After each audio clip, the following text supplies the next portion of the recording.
नमस्कार।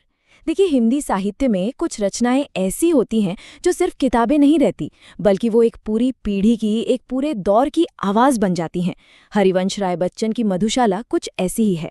तो आज हम मधुशाला के शब्दों के पीछे छिपे इसके गहरे दार्शनिक सफर को समझने की कोशिश करेंगे।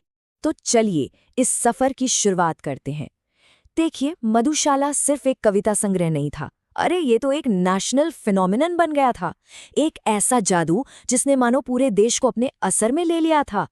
आप इसकी लोकप्रियता का अंदाजा बस इसी बात से लगा लीजिए। एक ऐसा दौर था जब शहरों से लेकर दूर दराज के गांवों तक हर गली कूचे में लोग मधुशाला की पंक्तियां गुनगुना रहे थे। मतलब ये कविता सिर्फ पढ़ी नहीं जा रही थी, ये जी जा रही थी। और कमाल की बात यह है कि ये कोई कुछ साल पुरानी बात नहीं है। 1935 में ये पहली बार छपी थी। मतलब 85 साल से भी ज्यादा हो चुके हैं, लेकिन आज भी इसकी कशिश, इसका नशा जरा भी कम नहीं हुआ है। तो यहाँ सबसे बड़ा सवाल यही उठता है, क्या मधुशाला वाकई सिर्फ मदिरा यानी शराब की तारीफ में लिखी गई एक कविता है, या फिर इसके शब्दों के पीछे कोई बहुत गहरा, कोई दार्शनिक राज छिपा हुआ है? इस राज को समझने के लिए ना सबसे पहले इसके बनाने वाले को समझना होगा, मतलब हरिवंश राय बच्चन को। बच्चन जी ने खुद का परिचय बस इन कुछ लाइनों में दे दिया था। मिट्टी का तन, मस्ती का मन, क्षण भर जीवन, मेरा परिचय। ये लाइनें उनके जीने के अंदाज को बताती हैं, एकदम सादा और जिंदा दिली से भरपूर। लेकिन बच्चन जी की पहचान सिर्फ एक कवि की नहीं थी। अरे उनका दूसरा पहलू तो और भी कमाल का है। वो इलाहाबाद यूनिवर्सिटी में इंग्लिश के प्रोफेसर थे। कैम्ब्रिज से इंग्लिश लिटरेचर में पीएचडी करने वाले पहले भारतीय थे। उन्होंने ऑल इंडिया रेडियो और विदेश मंत्रालय में भी काम किया, और तो और वो राज्यसभा के सदस्य भी रहे। मतलब एक ही इंसान में कला और ज्ञान का ऐसा संगम बहुत कम देखने को मिलता है। तो अब हम आते हैं इस कहानी के सबसे जरूरी हिस्से पर। अब वक्त आ गया है मधुशाला की असलियत को परत दर परत खोलने का। तो चलिए सबसे पहले मधुशाला से जुड़ी सबसे बड़ी गलतफहमी दूर करते हैं। इसकी मदिरा का मतलब शराब है ही नहीं। और ये बात खुद बच्चन जी ने लिखी है। अपने प्रस्तावना संबोधन में वो साफ साफ लिखते हैं कि जीवन की मदिरा यानी जिंदगी, जिसे हम सबको मजबूरी में पीना पड़ता है, वो बहुत कड़वी है। तो यहाँ एकदम साफ हो जाता है कि मदिरा असल में जीवन का प्रतीक है। लेकिन बात सिर्फ जीवन की कड़वाहट पर नहीं रुकती। ये कविता तो इसी एक प्रतीक के सहारे जिंदगी का पूरा फलसफा, पूरी फिलॉसफी समझा देती है। आइए देखते हैं कैसे। मधुशाला को समझने के लिए बस 4 शब्दों को समझना होगा।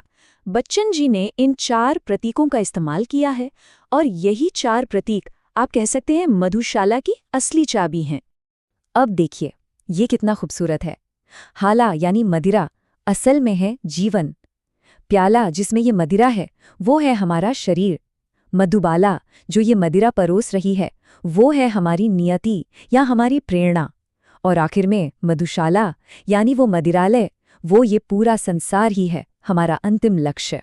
तो अब सवाल ये उठता है कि इतने दशक बीत जाने के बाद भी ये फिलॉसफी आज भी इतनी ताज़ी, इतनी रेलेवेंट क्यों है? इसकी विरासत इतनी गहरी क्यों है? इसका एक बहुत खूबसूरत जवाब हमें मिलता है उनके बेटे अमिताभ बच्चन से।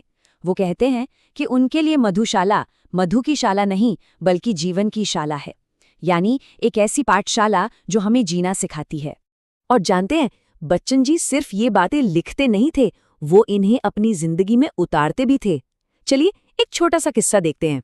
एक बार जब अमिताभ बच्चन बहुत बीमार और निराश थे, तो उनके पिता ने उन्हें एक मैसेज भेजा, और वो मैसेज था, गर तुम्हारे मन का हो तो अच्छा, गर न हो तो और भी अच्छा। इसका मतलब कितना गहरा है कि जो हो रहा है उसे अपना लो। अगर तुम्हारी मर्जी से हो तो बहुत अच्छा, पर अगर तुम्हारी मर्जी से न हो तो और भी अच्छा, क्योंकि तब वो ऊपर वाले की मर्जी से हो रहा है। तो असल में सबसे ज़रूरी बात यही है, मधुशाला जिंदगी से भागने का तरीका नहीं है। ये शराब पीकर गम भुलाने की कविता बिल्कुल नहीं है, बल्कि ये तो जिंदगी को उसकी सारी कड़वाहट और मिठास के साथ पूरी हिम्मत से जीने का एक तरीका है, एक गाइड है।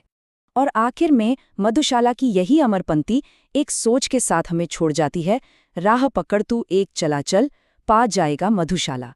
ये हमें सिखाती है कि अपने लक्ष्य पर ध्यान लगाकर बस एक रास्ते पर चलते रहो तो मंजिल यानी मधुशाला जरूर मिलेगी। शायद यही मधुशाला का सबसे बड़ा और सबसे सरल संदेश है, जो आज भी उतना ही सच है।